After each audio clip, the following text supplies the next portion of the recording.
ஈஸியாக டைஜஷன் ஆகிற உணவுகளை நம்ம எடுத்துக்கணும். இதில் முக்கியமாக ஆசிட் ரிஃப்ளெக்ஸ் உங்களுக்கு இருக்கா அப்படின்னு செக் பண்ணிக்கோங்க. அது என்ன டாக்டர் ஆசிட் ரிஃப்ளெக்ஸ் அப்படின்னு கேட்டிங்கன்னா, சரியாக நேரத்துக்கு உணவு சாப்பிடாதவங்களுக்கு, இரவு சரியாக தூங்காதவங்களுக்கு, பித்தம் அதிகரித்து இருக்கக்கூடிய நபர்களுக்கு, அதிகமான ஆயில் ஐட்டம்ஸ், ஃப்ரைட் ஐட்டம்ஸ் இதெல்லாம் சாப்பிட்றாங்க இல்லையா, இவங்க எல்லாருக்குமே பார்த்தீங்கன்னா நேரம் கடந்து சாப்பிட்றதுனால வயிற்றுல இந்த ஆசிட் அதிகமாக செக்ரீட் ஆக ஆரம்பிச்சிடும்.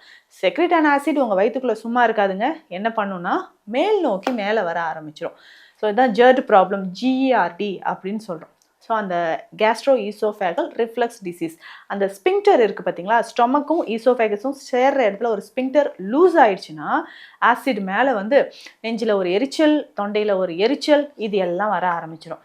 அப்போ நெஞ்சு பகுதியிலையோ தொண்டை பகுதியிலையோ உங்களுக்கு எரிச்சல் இருந்துச்சுன்னா ஆசிட் ரிஃப்ளெக்ஸ் ஒரு முக்கிய ரீசன் அப்படின்னு நீங்கள் தெரிஞ்சுக்கோங்க. இது நாளடைவில் என்ன ஆகும்னா தொண்டையில் உங்களுடைய நெஞ்சு பகுதியில் அதிகமான ஒரு பேர்னிங் சென்சேஷனை கொடுத்து இதுவுமே ஒரு அடைப்பு இருக்கிற மாதிரி ஒரு தோற்றத்தை, ஒரு திங்கிங் உங்களுக்கு வர ஆரம்பிச்சிடும். இதிலேருந்து எப்படிங்க விடுபடலாம்? சிம்பிளாக நீங்கள் ஃபாலோ பண்ண வேண்டிய விஷயங்கள் என்னன்றதை நான் சொல்கிறேன். டெய்லி காலையில் அதிமதுரம் பாலோடு கலந்து எடுத்துக்கோங்க. ரொம்ப நாளாக இருக்கக்கூடிய இந்த தொண்டை அடைப்பு, இந்த கபம் சார்ந்த பிரச்சனை நமக்கு குறையவே ஆரம்பிச்சிடும். காலையில் எம்டி ஸ்டொமக்கில் ஒரு 1/2 ஸ்பூன் அளவுக்கு அதிமதுரம் சேர்த்து பாலில் கலந்து வெது வெதுப்பான பாலில் கலந்து குடிச்சிக்கோங்க. ஸ்வீட் டோட்டலாக இனிப்பு சாப்பிட்றத அவாய்ட் பண்ணிக்கோங்க. இதற்கு மாற்றாக நம்ம என்ன சாப்பிடலாம் அப்படின்னா, நல்லா விறுவிறுப்பாக கார்ப்புத்தன்மை இருக்கக்கூடிய மூலிகைகளை எடுத்துக்கலாம். துவர்ப்பு சார்ந்த பொருட்கள், கசப்பு சார்ந்த பொருட்களை பயன்படுத்தலாம். ஸோ அதிகமான இனிப்பு சாப்பிட்றத குறைச்சிக்கோங்க. இதை குறைச்சிட்டு இரவு நேரத்தில் தூங்குறதுக்கு முன்னாடி சில விஷயங்களை நம்ம ஃபாலோ பண்ணலாம். அதாவது மிளகு கற்பம். அந்த மிளகு கற்பம் எடுக்கும்போது அதிகமான கோழை சேருது இல்லைங்களா, அது நமக்கு குறைய ஆரம்பிச்சிடும்.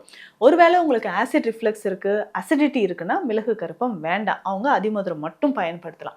இல்லை ரொம்ப நாளாக இந்த ஃப்ளம் சளி தொந்தரவு இருக்குது அப்படின்னு சொல்கிறவங்க தாராளமாக இந்த மிளகு கற்பத்தை பயன்படுத்தலாம். மிளகு கற்பத்தை பொடியாகவே உங்களுக்கு இருக்குங்க. நீங்கள் வீட்டில் அதை ரெடி பண்ணுறது ஒரு ப்ராசஸ் இருக்குது. இந்த பொடியாகவே மிளகு கற்பத்தை பொடியாகவே எடுத்து ஒரு 3லிருந்து 4 பிஞ்ச் வெது வெதுப்பான பாலில் மஞ்சள் பொடியோடு கலந்து நீங்கள் குடிக்கணும். ஸோ இந்த மாதிரி இரவு நேரத்தில் பயன்படுத்தும் போது தொண்டையில் அந்த இருக்கிற மாதிரி ஒரு உணர்வு, அழுத்தம் இருக்கிறது, தொண்டையில் அடைப்பு ஏற்படுறது, இது எல்லாமே நமக்கு குறைய ஆரம்பிச்சிடும். ஸோ தொடர்ந்து சில விஷயங்களை நம்ம ஃபாலோ பண்ணிக்கிட்டே வரணும்.